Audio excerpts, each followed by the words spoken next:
بسم اللہ الرحمن الرحیم۔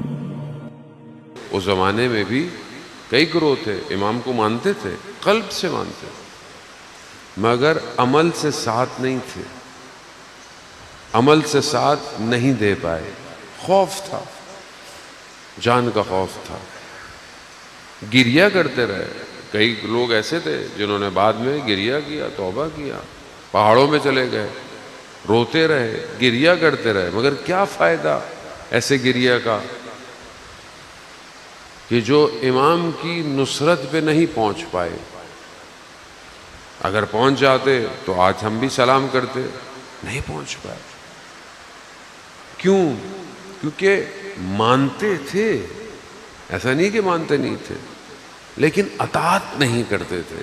جب امام نے کہا کہ عمل کرو، عمل نہیں کیا۔ اب یہ زیادہ خطرناک ہے۔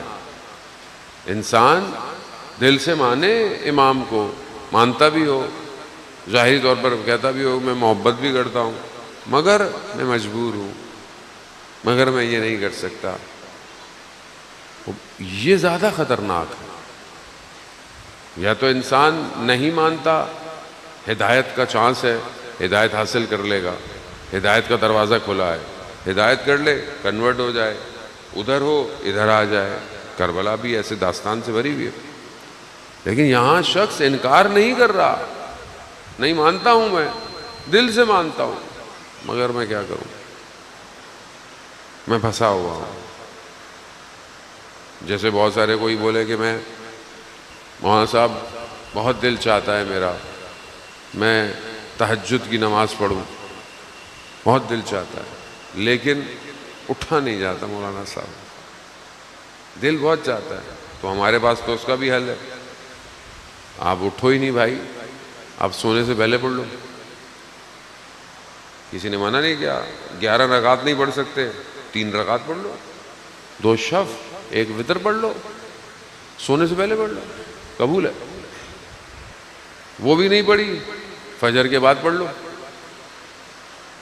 اگر پڑھنی ہے تو بہانہ نہیں ہے، اللہ نے تو آپشن کھلا رکھا ہے۔ ایسی مستحب نماز ہے کہ خدا اس کا اجر خود کہتا ہے، اس نماز کے لیے اجر میری طرف سے ہے۔ کیوں؟ کیونکہ واجب نہیں ہے، پھر بھی پڑھ رہا ہے۔ تو اب یہاں دل ہے، اٹھا نہیں جاتا، پڑھا نہیں جاتا۔ اتنی آسان ہے، وضو کریں، بس پہ لٹکے ہوئے، گاڑی چلا رہے ہیں، بائک پہ جا رہے ہیں، آپ چلتے میں بھی پڑھ سکتے ہیں، قبلے کی بھی ضرورت نہیں ہے، اشارے سے پڑھ لو۔ اس کے باوجود آدمی نہ پڑھے، پھر کیا پرابلم ہے؟ پرابلم ادھر ہے، کوئی ایسی چیز ہے جو یہ عمل کرنے نہیں دے رہی۔ کیا؟ محبت ہے، مولا آنا چاہتا نہیں آتا، اطاعت چاہتا نہیں مارا۔ کہنا آسان ہے۔ شخص خراسان کا رہنے والا امام جعفر صادق علیہ السلام، اللہم صلی علی محمد،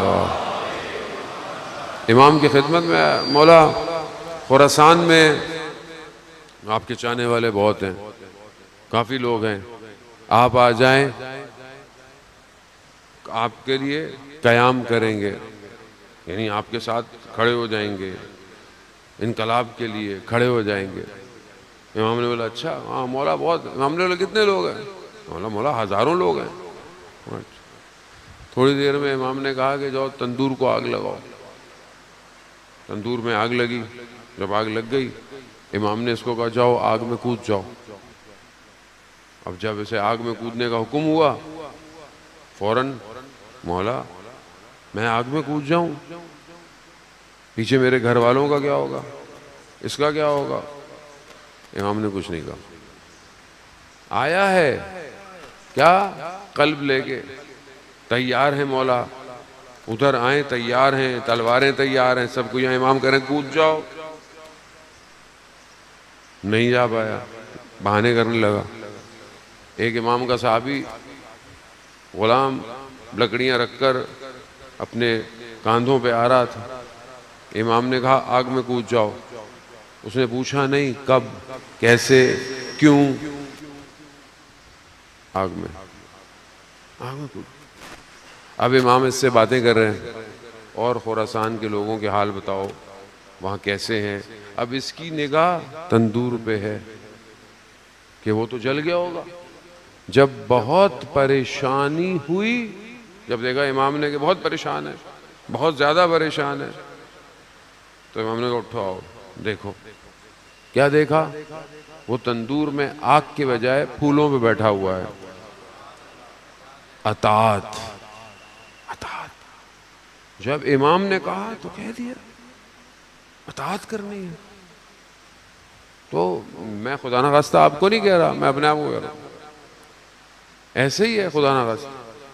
دل امام حسین کے ساتھ، دل امام زمانہ کے ساتھ ہے کہ نہیں ہے؟ مگر امام کے لیے نہیں. ہمارا تو سیٹ اپ بھی ویسے ہی ہے نا، مولا مولا ہونا چاہیے بس. باقی خیر ہے مولانا صاحب، نماز روزہ خمس ہمارا مولا راضی ہے، ادھر دل میں ہونا چاہیے. باقی خیر ہے.